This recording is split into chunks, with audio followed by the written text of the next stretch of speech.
ഭൂമിയിലെ പട്ടിണിപ്പാവങ്ങളെ മുഴുവൻ ക്ഷാമത്തിൽ നിന്നും അകറ്റാൻ തക്ക നിധിയാണ് ചൈനയ്ക്ക് ഇപ്പോൾ ലഭിച്ചിട്ടുള്ളത്. നമ്മുടെ റിസർവ് ബാങ്കിനുള്ളതിനേക്കാൾ എത്രയോ ഇരട്ടി സ്വർണം. എന്നാൽ അതിനേക്കാൾ വലിയ നിധിശേഖരം ഉണ്ടായിരുന്നിട്ട് കൂടി ഇന്ത്യ എന്തുകൊണ്ടാണ് അത് പുറത്തെടുക്കാൻ മടി കാണിക്കുന്നത്? ലോകത്തെ ഏത് സാമ്പത്തിക ശക്തിയെയും വിലയ്ക്ക് വാങ്ങാൻ തക്ക നിധിയെ എന്തുകൊണ്ട് നമ്മുടെ രാജ്യം കണ്ടില്ലെന്ന് നടിക്കുന്നു? നമുക്ക് പരിശോധിക്കാം. ഈ വിഷയത്തിലെ നിങ്ങളുടെ അഭിപ്രായം എന്തായാലും കമന്റിൽ ചെയ്യണേ. ലോകത്തിലെ ഏറ്റവും സമ്പന്ന രാജ്യമാകാൻ പോവുകയാണ് നിലവിൽ ചൈന.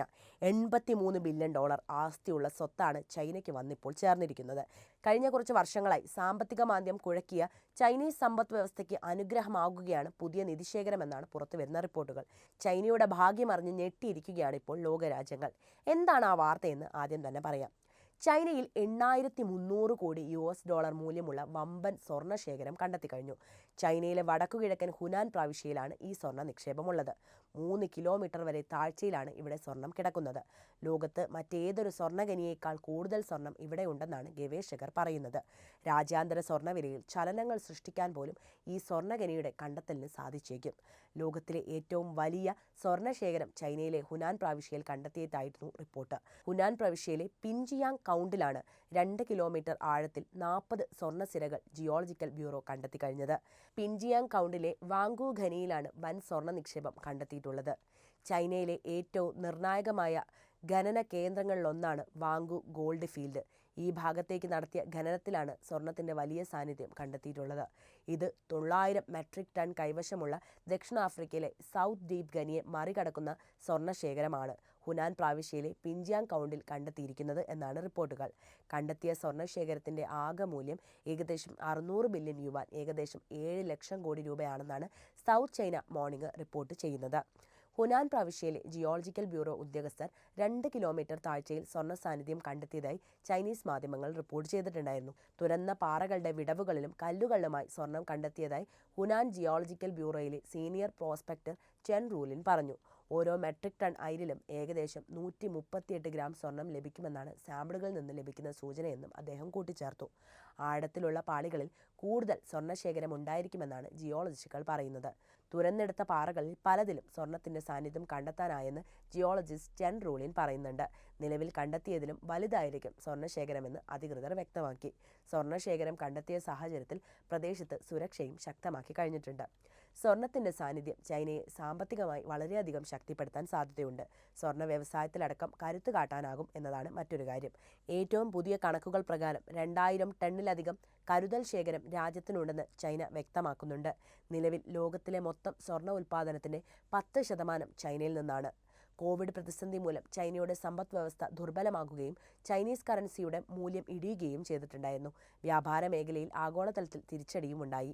ഈ സാഹചര്യങ്ങൾ നിലനിൽക്കെ കണ്ടെത്തിയ സ്വർണ്ണ സാന്നിധ്യം ചൈനീസ് സമ്പദ് വ്യവസ്ഥയ്ക്ക് കരുത്താകുമെന്ന കാര്യത്തിൽ ഒരു സംശയവും വേണ്ട.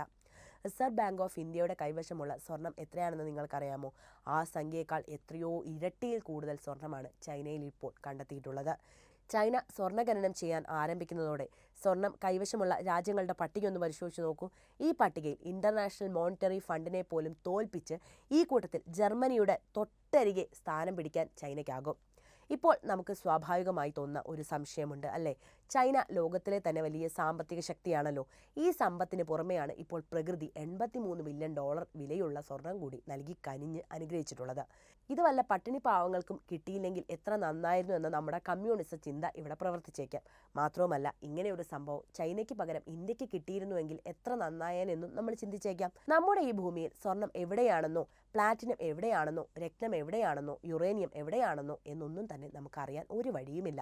എപ്പോഴെങ്കിലും അത് നമ്മുടെ കണ്ണിൽ തെളിഞ്ഞാൽ രക്ഷപ്പെട്ടു എന്നല്ലാതെ മറ്റൊന്നും അവിടെ പറയാനില്ല. ചിലപ്പോൾ നമ്മളിപ്പോൾ കാലുറപ്പിച്ച് നിൽക്കുന്ന ഭൂമിക്കടിയിൽ വില കൂടിയ എന്തെങ്കിലും ഉണ്ടാകാനുള്ള സാധ്യത പോലും കണക്കാക്കുന്നുണ്ട്. പക്ഷേ അത് നമുക്ക് അറിയില്ലല്ലോ. ഇനി ഒരു സംശയത്തിന്റെ പുറത്ത് അത് കണ്ടുപിടിക്കണമെങ്കിൽ നല്ല പണച്ചിലവുമുണ്ട്. ഇതിന് പിറകെ പോകാൻ മനസ്സും സമയവും സാമ്പത്തികവുമുള്ള രാജ്യമാണ് നമ്മുടെ ചൈന.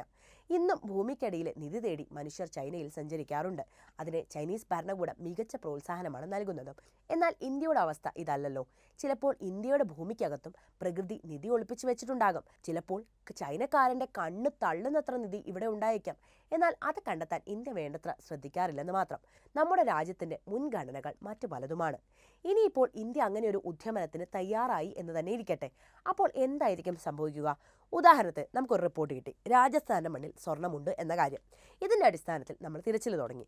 എന്നാൽ ഒന്നും കിട്ടിയില്ല. ഇതോടെ എന്താകും? പല പ്രശ്നങ്ങളെയും കണ്ടില്ലെന്ന് നടിച്ച് ഇത്തരമൊരു തീരുമാനത്തിലേക്ക് എത്തിയ ഭരണാധികാരികളെ ജനങ്ങൾ വലിച്ചു കീറുമെന്ന കാര്യം ഉറപ്പല്ലേ? ഇതാണ് ചൈനയെപ്പോലെ നിധി തേടി ഇന്ത്യയിൽ ആരും തിരഞ്ഞു ഇറങ്ങാത്തത്. പക്ഷേ നമ്മൾ മനസ്സിലാക്കേണ്ട ഒരു കാര്യം എന്താണെന്ന് വെച്ചാൽ, ഭൂമിശാസ്ത്രപരമായി ഇത്തരം നിധികൾ ഉണ്ടാകാൻ സാധ്യതയുള്ള ഒരു രാഷ്ട്രം തന്നെയാണ് നമ്മുടെ ഇന്ത്യ എന്നതാണ്. പക്ഷേ ഈ നിധിയുടെ യഥാർത്ഥ സ്ഥാനം നമുക്ക് അറിയില്ല. നമ്മുടെ ഭൂമിക്കടിയിലുള്ള നിധികളുടെ 10% മാത്രമാണ് നമ്മൾ ഇതുവരെ കണ്ടെത്തിയിട്ടുള്ളത്. യുറേനിയം, ലിഥിയം, സ്വർണം എന്നീ മൂലകങ്ങളൊക്കെ അടങ്ങിയതാണ് നമ്മുടെ ഈ മണ്ണ്. ഓസ്ട്രേലിയയും ചൈനയെ പോലെ തന്നെയുള്ള ഒരു രാജ്യമാണ്. നമുക്കറിയാവുന്ന ഒരു കാര്യമാണ് ഓസ്ട്രേലിയ ഒരു വികസിത രാജ്യമാണെന്ന്.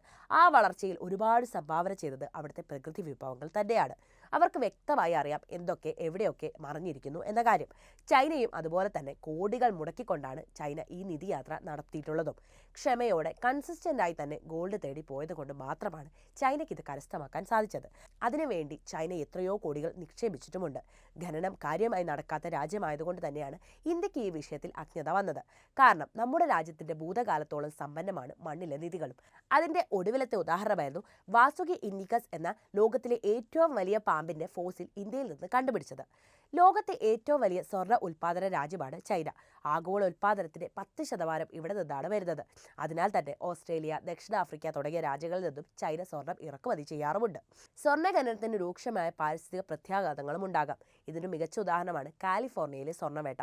1848 ജനുവരി 24 കാലിഫോർണിയയിൽ താമസിച്ചിരുന്ന ജെയിംസ് വിൽസൺ മാർഷൽ കൊലോമയിലുള്ള സിയേറ നൊവാഡ പർവ്വതങ്ങളുടെ താഴ്വരയിലൂടെ നടക്കുകയായിരുന്നു. പ്രദേശത്തു കൂടി ഒഴുകുന്ന അമേരിക്കൻ റിവർ എന്ന പേരായ നദിയിൽ അദ്ദേഹം ഒരു ഞെട്ടിക്കുന്ന കാഴ്ച കണ്ടു. നദിയിലെ വെള്ളത്തിൽ കലർന്നിരിക്കുന്ന മഞ്ഞലോഹത്തിന്റെ തരികളായിരുന്നു അത്. വെള്ളത്തിൽ ഇറങ്ങി പരിശോധിച്ച മാർഷൽ ഒരു കാര്യം തീർച്ചപ്പെടുത്തി: ആ മഞ്ഞലോഹം സ്വർണം തന്നെയാണ്. കാലിഫോർണിയ ഗോൾഡ് റഷ് എന്ന പേര് പ്രശസ്തമായ സ്വർണ്ണവേട്ടയുടെ തുടക്കമായിരുന്നു അത്. ഇന്ന് അമേരിക്കയുടെ വ്യാവസായിക തലസ്ഥാനമാണ് California. Los Angeles, San Francisco തുടങ്ങിയ വൻ നഗരങ്ങൾ അടങ്ങുന്ന വലിയ സംസ്ഥാനം, ഹോളിവുഡിന്റെ ആസ്ഥാനം. കാലിഫോർണിയയെ ഇന്ന് കാണുന്ന രീതിയിൽ വളർത്തിയതിൽ പ്രധാന പങ്കുവഹിച്ച സംഭവമായി ഇത് മാറി. 1849 ആയതോടെ അമേരിക്കയിലെ മറ്റു സംസ്ഥാനങ്ങളിൽ നിന്നുള്ളവർ തങ്ങളുടെ സമ്പാദ്യങ്ങളുമായി കാലിഫോർണിയയിലേക്ക് സാഹസിക യാത്ര തുടങ്ങി. സ്വർണ്ണവേട്ടയുടെ ഇടത്താവളമായ സാൻ ഫ്രാൻസിസ്കോ പട്ടണം ഒരു വൻ നഗരമായി രൂപാന്തരം പ്രാപിക്കുകയും ചെയ്തു.